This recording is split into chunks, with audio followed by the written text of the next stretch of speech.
जय हिंद फ्रेंड्स। देखिए आप लोग के अनुरोध पे कि सर फॉर्म को फिल करके दिखाइए, तो मैं फॉर्म अभी आप लोग के सामने फिल करूंगा। आप लोग इसे ध्यान से देखिएगा, अब इसके बाद डाउट नहीं होना चाहिए। तो चलिए सीधे फॉर्म फिलिंग वाले पॉइंट पे आते हैं। ये केवल मेल कैंडिडेट भरेंगे, ठीक है, male candidate only. Employment new जनवरी 26 का है। Please fill up the application in capital letter only, केवल कैपिटल लेटर में ही भरना है, ये ध्यान दीजिएगा। कंट्रोल नंबर इसे खाली छोड़ना है, इसमें कुछ भी नहीं करना है, ठीक है, क्योंकि यहाँ लिखा हुआ है फॉर ऑफिस यूज ओनली। ध्यान से पढ़िएगा, तो ऑफिस यूज ओनली, जो कुछ नहीं करना है। जो फॉर्म का फॉर्मेट है वो A4 साइज में प्रिंट कर लीजिएगा आप लोग। पेज नंबर 31 से 35 पे है, वो बिल्कुल प्रिंट कर लीजिएगा नोटिफिकेशन में, और उसे ही भरना है। अच्छा, name of post, name of post मान लीजिए, देखिए अब इसको लेके आता हूँ। ये नोटिफिकेशन, ये है notification, complete notification, total 64-65 page की है। तो इसमें नेम ऑफ पोस्ट में पहला है जिसका कोड है, सबका कोड दिया हुआ है, ये यहाँ कोड है, ठीक है, ये कोड। कोड ड्राफ्ट्समैन का 01 है, हिंदी टाइपिस्ट का 02 है, हिंदी एसकेटी का 03 है, ओसीसी का ऑपरेटर कम्युनिकेशन का 04 है, और ओईएम का 05, इलेक्ट्रीशियन का 06। तो यही कोड वहाँ भरना है। अब वैकेंसी वैकेंसी के बारे में तो आप लोग को पता ही है, तो चलिए इसको अभी हटाते हैं और सीधे फॉर्म पे आते हैं। तो सबसे पहले मान लीजिए कि आपने एसकेटी भर रहे हैं, ठीक है। मान लीजिए कि आप यहाँ एसकेटी भर रहे हैं, तो यहाँ एसकेटी लिख दीजिएगा कैपिटल में, ठीक है। उसके बाद इसका कोड पॉइंट 2 में है, पूछ रहा है कि code number of post in advertisement. तो कोड कहाँ है, यहाँ है। एसकेटी का कोड क्या है, 03। आप यहाँ क्या भरेंगे, 03 भर देंगे, ये हो गया कोड। पॉइंट 3 में रिक्रूटमेंट सेंटर आपका ग्रिप सेंटर है।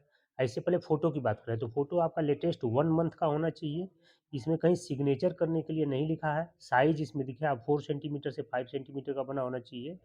अब बैकग्राउंड वगैरह का कुछ नहीं, ब्लैक होता है, किसी किसी का ब्लू होता है। तो आप अपना लेटेस्ट फोटोग्राफ यहाँ लेकर के 12-13 कापी बनवा लीजिएगा आप लोग, 12 कम से कम। और यही फोटो यहाँ लगेगा, और यही फोटो फोटो एडमिट कार्ड में भी लगेगा। तो इसको आप ध्यान से केवल चिपका देना है यहाँ पे, ठीक है। यहाँ जो फोटो चिपकेगा वही एडमिट कार्ड पे चिपकेगा, इस बात का आप ध्यान दीजिएगा। इस पे सिग्नेचर के बारे में नहीं लिखा हुआ है, तो सिग्नेचर करने की जरूरत नहीं है। अब मेन पॉइंट है कैटेगरी 4, जो फॉर्म है कि कैटेगरी। अब इसको देखिए, मैं पेंसिल से थोड़ा एक डेमो दे रहा हूँ कि इसमें दोस्त ये है कि बहुत बच्चे कंफ्यूज हैं कि सर इसको कैसे बनना है। तो मान लीजिए अगर आप खाली यूआर कैंडिडेट हैं, तो केवल यूआर में टिक मार देंगे, ठीक है, यूआर में टिक मार देंगे, बाकी खाली छोड़ देंगे। और अगर आप यूआर हैं और यूआर के साथ अगर आप यूआर हैं और आपके फादर ग्रिफ्स में सर्विस कर रहे हैं, तो यूआर में भी टिक मारेंगे और ग्रिफ वार्ड में भी मार देंगे। सेम क्राइटेरिया, अगर आप एससी हैं तो एससी में टिक मारेंगे, आपके फादर ग्रिफ वार्ड हैं तो ग्रिफ वार्ड में मारेंगे, एसटी हैं तो एसटी में मारेंगे और ग्रिफ वार्ड में मारेंगे, या आपके फादर आर्मी में है तो आर्मी वार्ड में टिक मारेंगे। अब जिस बच्चों के नहीं है तो केवल यूआर हैं तो यूआर में मार के निकल जाएंगे। ईडब्ल्यूएस की बात में करते हैं।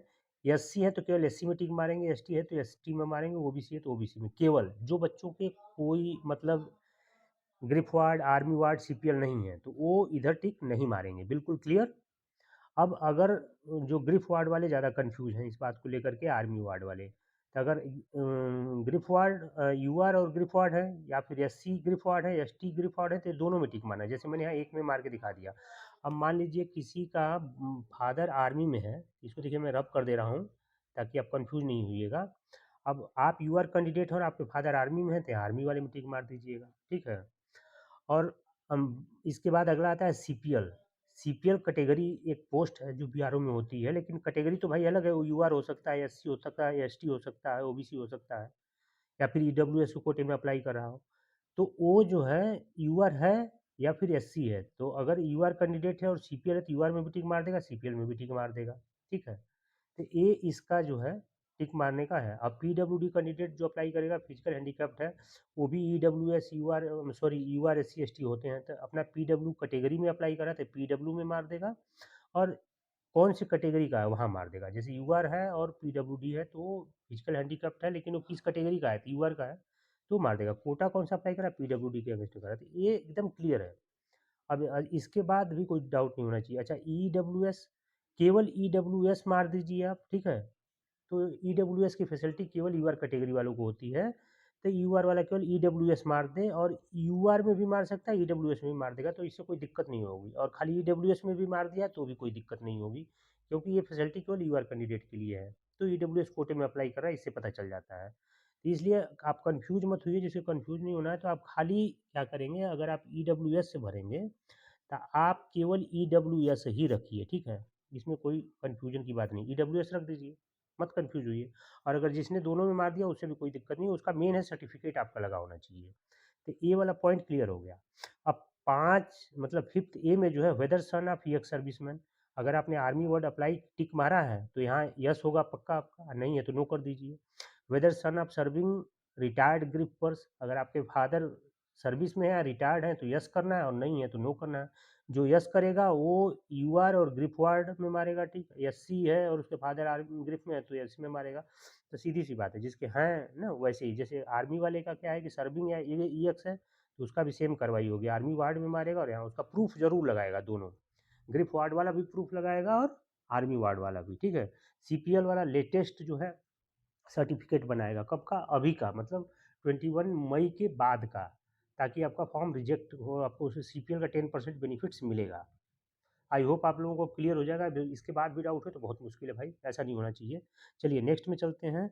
वेदर सी में है कि whether any brother serving in grip या आर्मी, अगर है तो ठीक है, लेकिन इसका कोई बेनिफिट्स नहीं है। अगर है तो यस कर दीजिए, नहीं तो यस नो करिए, कोई दिक्कत नहीं है, क्योंकि इसमें है तो भर दीजिए यस, नो टिक मारिए पे। Do you hold NCC B certificate, किसी के पास बी होता है तो यस मार दीजिए, और किसी के पास बी और सी दोनों होता है तो दोनों में यस मारिए, लेकिन सर्टिफिकेट आप लगाएंगे दोनों। मान लीजिए कि अगर आपने बी लगा दिया और सी छोड़ दिया तो दोस्त आपको खाली 5% मिलेंगे, और आपने बी नहीं लगाया सी लगाया है तो 10% जरूर मिल जाएगा। तो इसलिए अगर आपके पास बी और सी दोनों है तो सी जरूर लगाइएगा, भले बी नहीं लगाइएगा। और जिसके पास बी है तो वो केवल बी लगा देगा, बी में 5% वेटेज है और सी में 10% है, इस बात का बस ध्यान रखिए।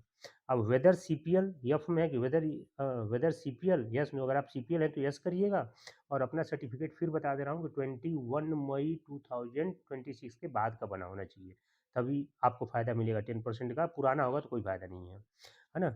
उसके बाद वेदर J&K माइग्रेट अगर आप हैं तो यस करिए, नहीं है तो नो कर दीजिए, इसका प्रूफ लगता है। Are you sportsman, yes no, इसमें बहुत बच्चे कन्फ्यूज हो रहे हैं। अगर आप स्पोर्ट्स वाले हैं तो यस करिए, और किस लेवल के हैं। अब देखिए आगे बताते हैं इसको थोड़ा करके, कि इफ़ यस करते हैं तो क्या करना है, फॉर एबव कॉलम 5H, ठीक है? 5H की बात हो रही है, ये है 5 और 5 का एच ये है, तो 5H right 1 for state level and above, ठीक है? 2 for district level and 3 for university level. तो अगर आपके पास मान लीजिए कि स्टेट लेवल है तो यहाँ 1 लिख दीजिएगा, और अगर 2 है तो इसको 2 कर दीजिएगा, डिस्ट्रिक्ट लेवल है तो 2 कर दीजिएगा, और यूनिवर्सिटी लेवल है तो 3 कर दीजिएगा। और इसके बाद किसी के पास नेशनल लेवल का है तो यहाँ लिख दीजिए एंड पेन से एंड नेशनल लेवल, लेकिन आप यहाँ कोड कुछ नहीं लिखेंगे, बस लिख करके लगा दीजिए। स्पोर्ट्स सर्टिफिकेट आपका वैलिड है तो आपको उसका बेनिफिट ज़रूर मिलेगा, ठीक है? लेकिन सपोर्टिंग उसका ज़रूर लगाइएगा, वैलिड सर्टिफिकेट होना चाहिए। अब बात कर लेते हैं, इससे पहले देखिए थोड़ा सा अब ऊपर लेके चलता हूँ, ये ग्रिफ वार्ड के लिए केवल है। तो केवल ग्रिप वार्ड जो यहाँ टिक मारेंगे वहाँ अपने फादर का, मैंने यहाँ ब्लू पेन से लिखा है, लेकिन यहाँ आपको क्या करना है, रेड पेन से लिखना है, ठीक है? रेड पेन से अपने फादर का जीएस नंबर, रैंक, किस पोस्ट पे सर्विस करें और उनका पूरा नाम कैपिटल में लिखना है। और जिनके फादर रिटायर हो गए हैं वो यहाँ क्या करेंगे, वो यहाँ पे दोस्त जीएस से पहले एक वर्ड आता है ईएक्स, रिटायर होने के बाद ईएक्स, इसलिए मैंने यहाँ नहीं लिखा था पहले, रिटायर वालों को ईएक्स आब्लिक जीएस कर देंगे, ठीक है? क्योंकि रिटायर्ड हो गए तो ईएक्स लग जाता है, ईएक्स सर्विसमैन उनको बोला जाता है, तो ईएक्स जीएस लिख के फादर का अपना नंबर, रैंक, नाम लिख देंगे, लेकिन रेड पेन से होगा, एक बात को ध्यान दीजिएगा, रेड पेन से बिल्कुल लिखना है, तभी जा करके क्लियर होगा, ठीक है? चलिए अब आगे पहुँच चलते हैं, ये पक्का लिखना है, इन्वेलप के ऊपर नहीं लिखना है, यहाँ ज़रूर लिखना है, और इसका सपोर्टिंग डॉक्यूमेंट आप लोग लगा दीजिएगा। चलिए नेक्स्ट पॉइंट पे चलते हैं, अब बात कर लेते हैं वेटेज की। वेटेज में क्या है कि अच्छा, लेंथ ऑफ ईएसएम, ये सर्विस ईएक्स सर्विसमैन वालों का जितनी सर्विस की होंगे वो अपना भर देंगे, बाकी सपोर्टिंग डॉक्यूमेंट लगा देंगे। अब बात आती है यहाँ वेटेज की, वेटेज ऑफ मार्क्स, इसमें भी बच्चे कंफ्यूज हैं। वेटेज किसका, अब आपका देखिए टेक्निकल एजुकेशन वाले का है तो सबसे पहला पोस्ट क्या है हमारा, ड्राफ्ट्समैन है, ड्राफ्ट्समैन टेक्निकल एजुकेशन है। ये डिप्लोमा इन ड्राफ्ट्समैन होगा 12th के बाद, या फिर आईटीआई इन ड्राफ्ट्समैन होगा 12th के बाद, वही बच्चा भर सकता है। जो 10th के बाद आईटीआई किया है वो वैलिड नहीं हुआ, क्योंकि इसकी इसेंशियल क्वालिफिकेशन जो है दोस्त वो कही गई है कि आपको इसेंशियल क्वालिफिकेशन में यह कहा गया है कि आपको वो लगाना है, क्या बोलते हैं, देखिए यहाँ पे ड्राफ्ट्समैन में इसेंशियल में बोला गया कि 10+2 विथ साइंस सब्जेक्ट होना चाहिए, ठीक है? यहाँ पे तो आपके पास 12 तो होना ही होना है, उसके बाद बोला गया कि having 2 years certificate in architecture और यहाँ आर बोला गया, अगर टायर 2 ईयर का आर्किटेक्चर का सर्टिफिकेट है तो भर सकते हैं, या अथवा draftsmanship from a recognized institute of equivalent, या फिर आपके पास आईटीआई वगैरह है तो भर सकते हैं।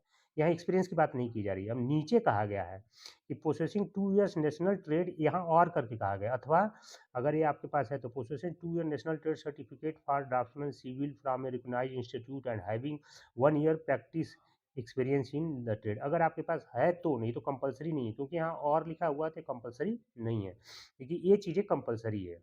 तो अब टेक्निकल की बात करेंगे। अब आपका 12th का वेटेज आएगा कि इसका? नहीं भाई, 12th का नहीं आएगा। आपका जो वेटेज आएगा मतलब आपका इसेंशियल ये मानी जाएगी, आर्किटेक्ट वाला या फिर आईटीआई वाला, तो जिसमें आपका है वो आप यहाँ भरेंगे, ठीक है। तो मतलब कहने का ये है कि उसका आपका अगर ड्राफ्ट्समैन में 80% है तो आप यहाँ 80 लिख दीजिए, और वेटेज अगर आप ग्रिप वार्ड हैं तो 15 यहाँ ऐड कर दीजिएगा, 80 या 15 95 होगा तो यहाँ टोटल 95 भर दीजिएगा। वैसे बाकी लोग अपना, ठीक है। मान लीजिए अगर आप ग्रिप वार्ड के बजाय आर्मी वार्ड हैं तो आपको खाली 3% मिलेगा दोस्त, यहाँ 3 ऐड कर दीजिएगा, ये कितना हो जाएगा? 83 हो जाएगा, ठीक है। इसको काट के मैं 83 कर दिया। तो ऐसे आपने जोड़ना है। अगर आप सीपीएल का बेनिफिट्स ले रहे हैं, इसको हटा के यहाँ 10 ऐड कर दीजिए, 80 10 90% हो जाएगा, फिर 90% कर दीजिएगा, ठीक है। तो ऐसे ही सारे लोग अपना करना है, कोई कन्फ्यूजन मत आप लोग क्रिएट करिए, ठीक है। चलिए नेक्स्ट पॉइंट है इसका, वेटेज आई थिंक क्लियर हो गया। अच्छा, जिसका, चलिए एक चीज़ और बता देता हूँ कि जिसका अगर वो है, क्या बोलते हैं, केवल इसेंशियल क्वालिफिकेशन, ये तो टेक्निकल वालों की बात हो गई ना, लेकिन इसेंशियल वाले भी बोल रहे हैं कि सर नहीं मेरा क्या होगा, तो भाई इसेंशियल मान लीजिए कि अब एसकेटी की बात कर देते हैं, एसकेटी बेस्ड ऑन 12 है, तो आपको 12 में है 85% है, केवल नॉर्मल है, आपको उसके पास कोई वेटेज नहीं है, ना आपके पास एनसीसी है, ना ग्रिप वार्ड है, ना आर्मी वार्ड है, ना आप सीपीएल है, तो सीधा यहाँ डैश मारेंगे और यहाँ 80 भर देंगे भैया।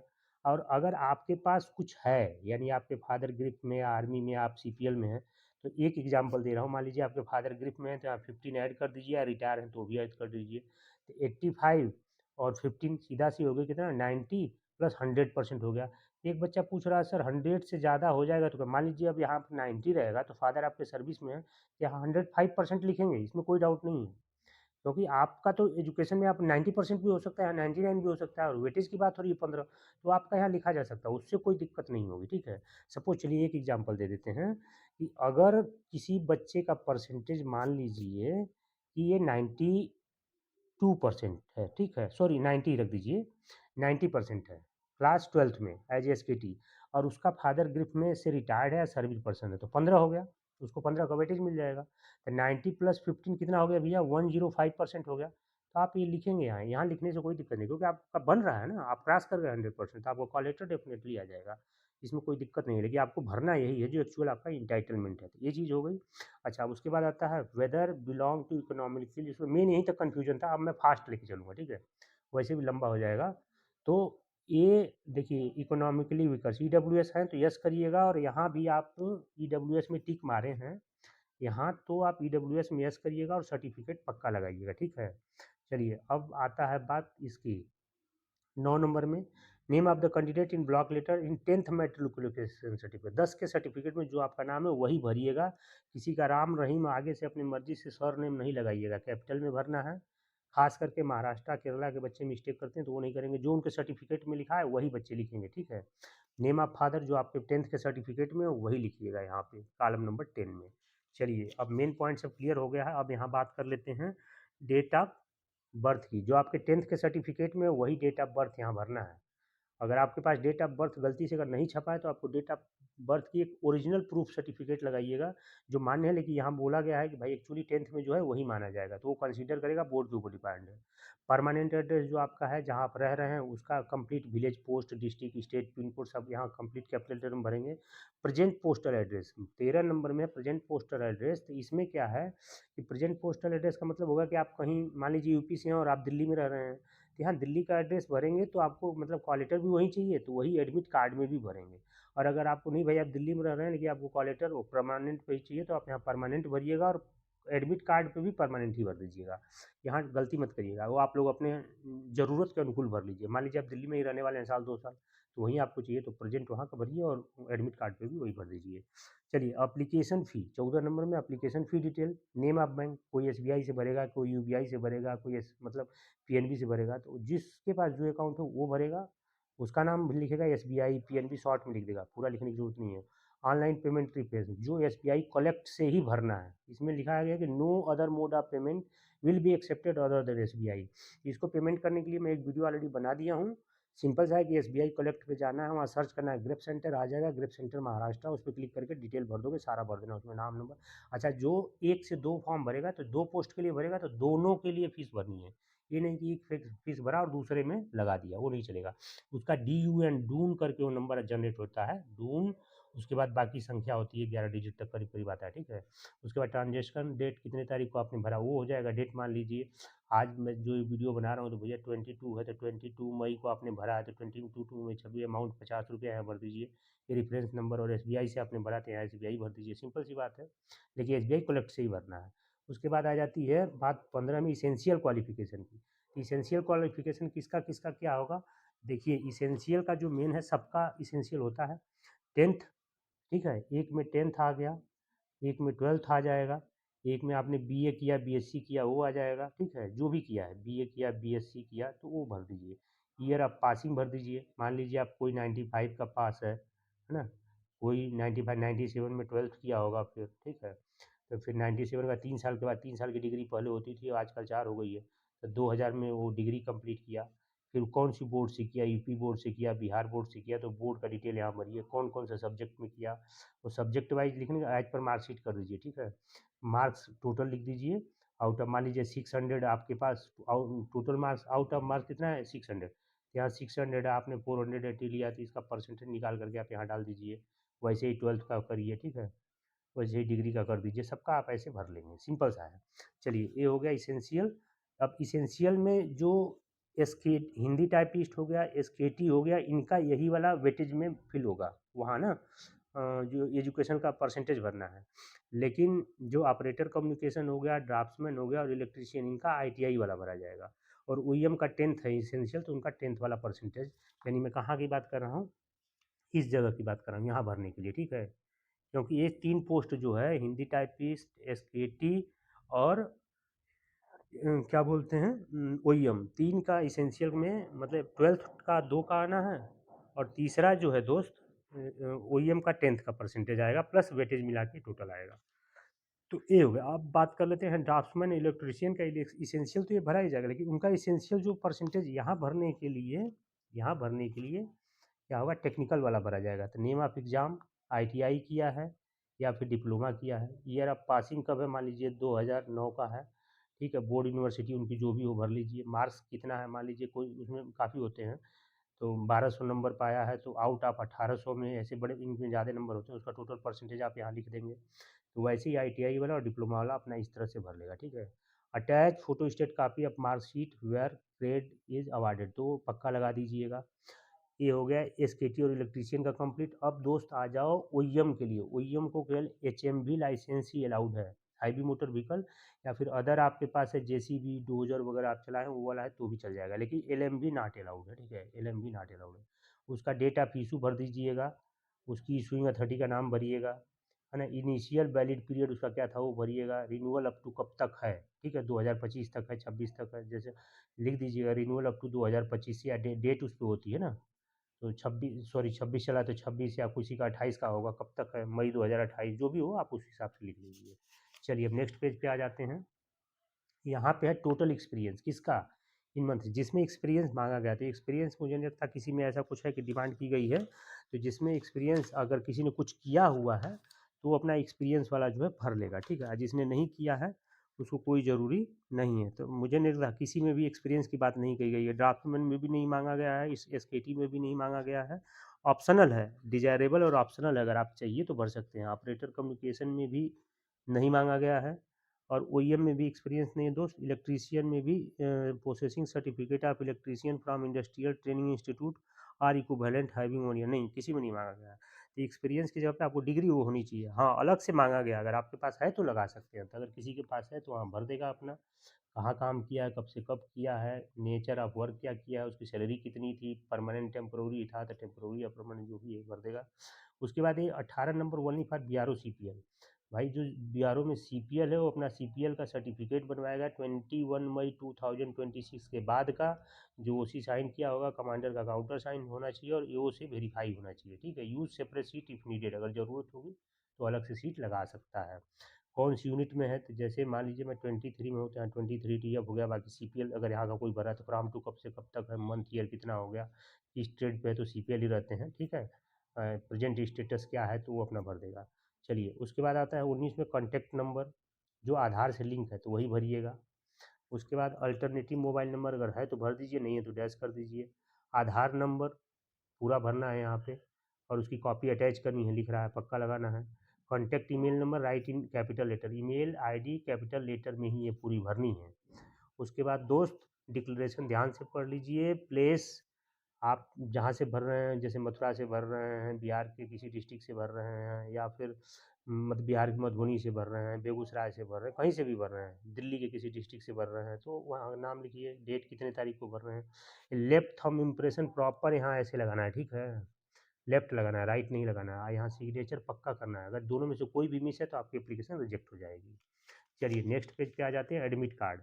एडमिट कार्ड पे फ़ोटो जो पहले लगाया था आपने एप्लीकेशन में वही लगाना है यहाँ पे, इसको आप कुछ नहीं करना है, छेड़ना नहीं है, ऐसे ही छोड़ देना, ऑफिस यूज के लिए है। और यहाँ पे आ जाइए, अपना नाम कैपिटल लेटर में, father name capital letter, house number अगर है तो भरिए, नहीं तो खाली छोड़ दीजिए।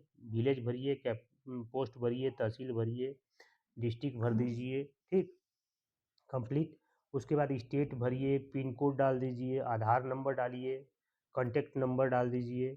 उसके बाद आपका हो गया eight the time of signature of application form, submission of application form. मान लीजिए अभी आप भर के भेजने जा रहे हैं तो एक यहाँ सिग्नेचर कर दीजिएगा, यहाँ लेफ्ट थंब इम्प्रेशन मार दीजिएगा। यहाँ सिग्नेचर यहाँ है और लेफ्ट थंब इम्प्रेशन, ऐसा नहीं सिग्नेचर वाले पे थंब इम्प्रेशन मार दीजिए और लेफ्ट थंब, मतलब जहाँ सिग्नेचर है वहाँ थंब इम्प्रेशन मार दीजिए, और जहाँ सिग्नेचर नहीं है, ये थंब इम्प्रेशन है, वहाँ आप सिग्नेचर मार दीजिए। तो ये मत करिएगा, जो जहाँ है वही करिएगा। उसके बाद अप्लाई फॉर द पोस्ट, किस पोस्ट के लिए भर रहे हैं, तो मान लीजिए आप एसकेटी के लिए भर रहे हैं तो यहाँ एसकेटी लिख दीजिए सिंपली। ड्राफ्ट्समैन के लिए भर रहे हैं तो ड्राफ्ट्समैन भर दीजिए, ठीक है, जो वो भी है। अच्छा, कोई बच्चा पूछ रहा था कि सर क्या मैं दोनों साइड इसको प्रिंट कर लूँ एडमिट कार्ड को, तो कर भी सकते हो भैया, नहीं है तो अब सबसे सिंपल है कि इसको भी ऐसे सिंगल में जैसे किया हूँ वैसे सिंगल ही रहने दीजिए, क्या दिक्कत आ रही है आपको। तो सिंगल ही 5 सीट लग रहे हैं, पाँचों के पाँचों प्रिंट कर लीजिए। यहाँ आप लोगों ने कुछ नहीं करना है, एकदम इसको ऐसे ही खाली अटैच कर देना है खाली। At the time of written examination, जब आपको एडमिट कार्ड मिलेगा तब बुलाया जाएगा, तब सिग्नेचर वगैरह करने हैं, उस समय के पीओ करेंगे। Eight the time of pet exam, जब वो क्वालिफाई कर लेंगे तो दूसरे स्टेज में बुलाया जाएगा, तब साइन होगा, थंब इम्प्रेशन होगा। At the time of trade test signature होगा, थंब इम्प्रेशन होगा, ठीक है।